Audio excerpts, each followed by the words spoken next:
que é a igreja? É isso ou isso? Infelizmente, a gente não entende muito bem esse conceito de igreja. E a gente acha que igreja é apenas o lugar onde a gente adora a Deus.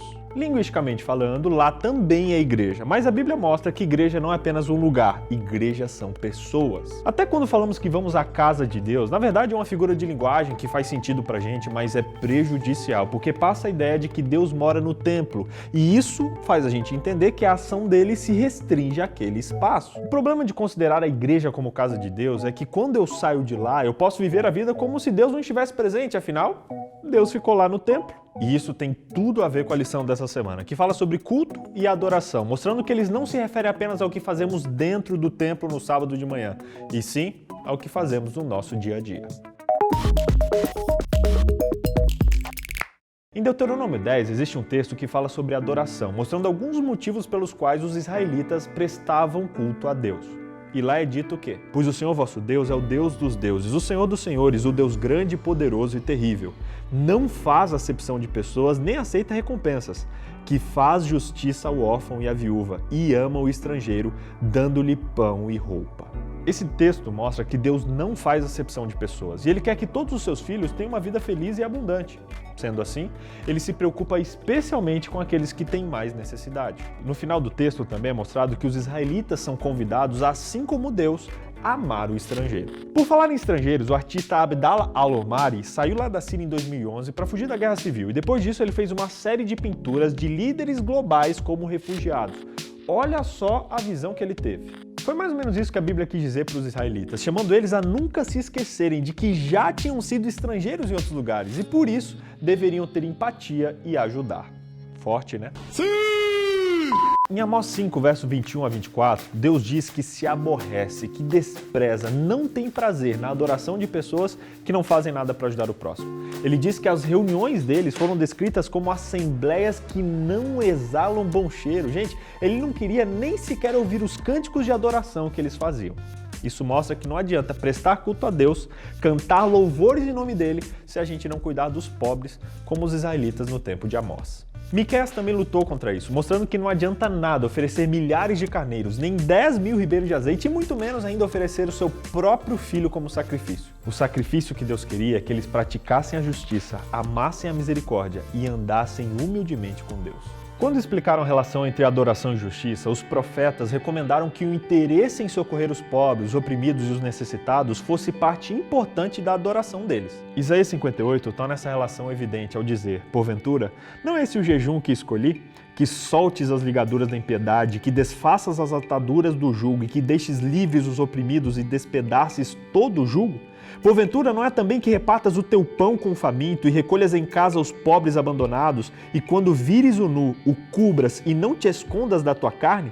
Então romperá a tua luz como a alva e a tua cura apressadamente brotará e a tua justiça irá diante de ti e a glória do Senhor será a tua retaguarda. Para Deus, o verdadeiro jejum é o serviço. É a liberdade àqueles que sofrem injustiça e opressão. É compartilhar a nossa comida, a nossa casa e as nossas roupas em tudo, ajudando os nossos parentes. Quando fazemos essas coisas, a bênção de Deus está sobre nós e Deus responde às nossas orações. Eu acho essa parte muito linda, especialmente quando diz que quando nós levamos cura para os outros, nós recebemos a cura. Quer ser curado? Pare de buscar a cura e se preocupe em levar a cura. Até porque Jesus mesmo disse que misericórdia é o que Ele quer e não holocaustos. Os religiosos do tempo de Cristo, assim como os do tempo de Isaías, eles achavam que o fato de serem religiosos, de fazerem coisas para Deus, assegurava para eles uma posição religiosa especial. Enquanto isso, eles exploravam os pobres, ignoravam os necessitados e não faziam nada para ajudar aqueles que precisavam. Para isso e para essas pessoas, Jesus disse: guardai-vos dos escribas, que gostam de andar com vestes compridas e dar saudações nas praças, e das primeiras cadeiras nas sinagogas e dos primeiros assentos nas ceias, que devoram as casas das viúvas, e isso com pretexto de largas orações.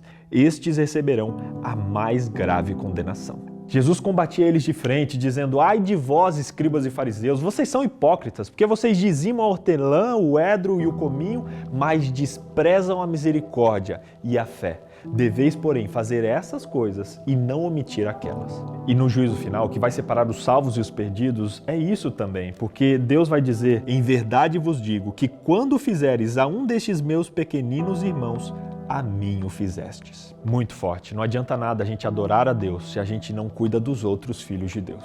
A gente precisa ter isso muito claro na nossa mente. Não apenas louvar e adorar a Deus e prestar culto a Ele, mas também cuidar dos outros filhos que Deus tem. Com isso em mente, o nosso resumo hoje vai ser diferente. Eu quero analisar com você algumas coisas que você pode fazer para que a adoração da sua igreja seja mais altruísta. Primeiro, analise as práticas de adoração da sua igreja. Será que elas são significativas para os pobres, para os idosos ou talvez para os visitantes? Será que fazem sentido para essas pessoas? Segundo, ore no seu culto pelos oprimidos, pelos refugiados, pelos doentes e também pelos pobres. Terceiro, nos momentos em que você estiver adorando no culto, separa ali alguns momentos para ler textos da Bíblia que falam sobre misericórdia, sobre justiça. Existem mais de 2.000 versos na Bíblia que falam sobre esse assunto. Quarto, planeje na sua igreja um culto de adoração com o tema Justiça e Misericórdia, mostrando o que a sua igreja está fazendo e o que ela pode fazer para atender às necessidades da comunidade.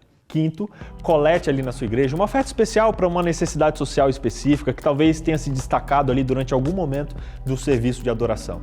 Faça uma arrecadação para a ADRA da sua igreja, para a ASA, enfim. Faça com que o culto seja um momento de preparo para o serviço. Tem uma igreja que tem uma placa bem na saída. Quando as pessoas saem depois do culto, elas olham para cima e leem: o culto começa agora. Parou para pensar nisso? Viva isso na sua vida. Tenha o culto não apenas no sábado de manhã, mas no seu dia a dia, nas suas relações, especialmente nas suas relações com aqueles oprimidos. Você decide hoje parar de ser um adorador meia tigela? Se você quiser um apoio sobre como fazer isso, dá uma conferida lá no NT Play, que a gente tem uns vídeos bem especiais lá. Eu vou deixar alguns listados aqui embaixo. E vou deixar um link também para você mandar o seu e-mail, se você quiser receber todo esse resumo por escrito lá no seu e-mail, para talvez usar, mandar para alguém que você queira ou te ajudar no seu estudo, beleza? Coloque seu e-mail aqui embaixo. Dele.